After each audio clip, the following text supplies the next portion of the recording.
Hi friends, welcome to Renna வீட்டு சமையல். ரென்னா வீட்டு சமையலில் இன்றைக்கி ரொம்ப சுவையான வெண்டைக்காய் வதக்கல் தான் பார்க்க போகிறோம். ரொம்ப சுவையாக இருக்கும். எளிமையான முறையில் டக்குன்னு செஞ்சிடலாம். வெண்டைக்காய் சாப்பிடாதவங்களுக்கு இந்த முறையில் நீங்கள் செஞ்சு கொடுங்க, ரொம்ப விரும்பி சாப்பிடுவாங்க. சப்பாத்தி, தயிர் சாதம், வெரைட்டி ரைஸ் எல்லாத்துக்குமே அட்டகாசமாக இருக்கும். அந்த சுவையான வெண்டைக்காய் வதக்கல் எப்படி செய்கிறதுன்னு வாங்க பார்த்துடலாம். வெண்டைக்காய் வதக்கல் பண்ணுறதுக்கு தாராளமாக எண்ணெய் சேர்த்துக்கலாம். 4 டேபிள் ஸ்பூன் அளவுக்கு எண்ணெய் சேர்த்துருக்கேன். எண்ணெய் சூடாகி வரட்டும். எண்ணெய் கொஞ்சம் தாராளமாக இருந்தால் தான் வதக்கல் நல்ல சுவையாக இருக்கும். எண்ணெய் சூடாகி வந்துட்டு 1 டேபிள் ஸ்பூன் அளவுக்கு சீரகம் சேர்த்துக்கலாம். சீரகம் நல்லா பொரிய ஆரம்பிச்சிருச்சு.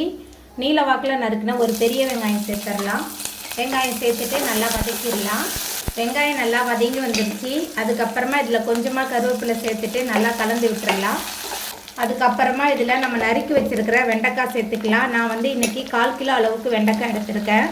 எங்கள் வீட்டில் எல்லாருக்கும் வெண்டைக்காய் ரொம்ப பிடிக்கும். அதெல்லாம் நான் 1/4 கிலோ அளவுக்கு எடுத்திருக்கேன். அதுக்கப்புறமா உப்பு சேர்த்துக்கலாம். சேர்த்துட்டு கொஞ்சம் நேரம் இந்த எண்ணெயிலே நல்லா வதக்கி விட்டுடலாம். அப்போ தான் அந்த வெண்டைக்காயில் உள்ள வழுவழுப்பு தன்மை போகும். அது வரைக்கும் நல்லா வதக்கிடலாம். வெண்டைக்காய் பார்க்குறதுக்கு தான் அதிகமாக இருக்குது, ஆனால் வதங்கி வெந்து நல்லா சுண்டி வரும்போது ரொம்ப குறைவாகிடும். வெண்டைக்காய் வதக்கல் சப்பாத்தி, தயிர் சாதம், அதுக்கப்புறம் சாதத்தோட கலந்து சாப்பிட்றதுக்கு, வெரைட்டி ரைஸ் எல்லாத்துக்குமே ரொம்ப ரொம்ப சூப்பராக இருக்கும். சிம்பிளாக ஒரு வதக்கல் பண்ணணும்னா நீங்கள் இந்த முறையில் ட்ரை பண்ணி பாருங்கள். வீட்டில் எல்லாருமே ரொம்ப விரும்பி சாப்பிடுவாங்க. வெண்டைக்காய் சாப்பிடாத குழந்தைங்களுக்கு இந்த மாதிரி சமைச்சு கொடுத்தாலும் குழந்தைங்களும் ரொம்ப விரும்பி சாப்பிடுவாங்க. வெண்டைக்காய் பாதி அளவுக்கு நல்லா வதங்கி வர ஆரம்பிச்சிருச்சு. அதுக்கப்புறமா இதில் மசாலா தூள் சேர்த்துக்கலாம். 1 டேபிள் ஸ்பூன் அளவுக்கு காரமான தனி மிளகாய் தூள் சேர்த்துருக்கேன். இது கூடவே கொஞ்சமாக மஞ்சள் சேர்த்துக்கலாம். சேர்த்துட்டு மறுபடியும் நல்லா கலந்து விட்டு வதக்கிடலாம். மசாலா, வெண்டைக்காய் எல்லாமே சேர்ந்து நல்லா கலந்து வதங்கணும். நல்லா வதக்கி விட்டுடலாம். வெண்டைக்காய், மசாலா எல்லாமே சேர்ந்து நல்லா கலந்து வதங்கி வந்துருச்சு. அதுக்கப்புறமா இதில் வறுத்து வச்சுருக்கிற வேர்க்கடலை சேர்த்துக்கலாம். 1 கைப்பிடி நிறைய வேர்க்கடலை எடுத்திருக்கேன். வேர்க்கடலை சேர்த்துட்டு கலந்து விட்டுடலாம்.